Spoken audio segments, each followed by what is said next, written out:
देश की सबसे बड़ी बहस परिसीमन यानी परिसीमन आयोग भारत सरकार द्वारा गठित एक उच्च अधिकार प्राप्त स्वतंत्र वैधानिक और अर्ध न्यायिक निकाय है।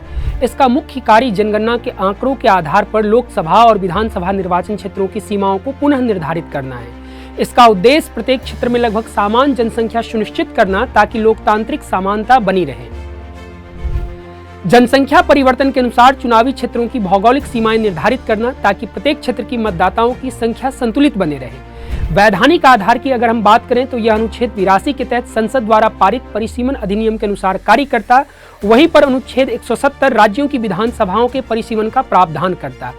अगर मैं इस परिसीमन आयोग की नियुक्ति की बात करूं तो इस आयोग की नियुक्ति भारत के राष्ट्रपति द्वारा की जाती तथा भारतीय निर्वाचन आयोग के साथ मिलकर कार्य करता है। इसके आदेश कानून के समान प्रभाव रखते, सामान्यतः इन्हें किसी भी न्यायालय में चुनौती नहीं दी जा सकती है। हालांकि किशोर चंद्र छगनलाल राठौर मामले में सुप्रीम कोर्ट ने यह कहा कि यदि परिसीमन आयोग की सिफारिश स्पष्ट रूप से मनमानी और संवैधानिक मूल्यों के विपरीत हो तो न्यायालय उसकी समीक्षा कर सकता। एक बार परिसीमन आयोग की रिपोर्ट प्रकाशित हो जाने के बाद उसके आदेश अंतिम और बाध्यकारी होते हैं। इनके आदेशों को किसी भी अदालत में चुनौती नहीं दी जा सकती, इसलिए इसे शक्तिशाली आयोग कहा जाता है।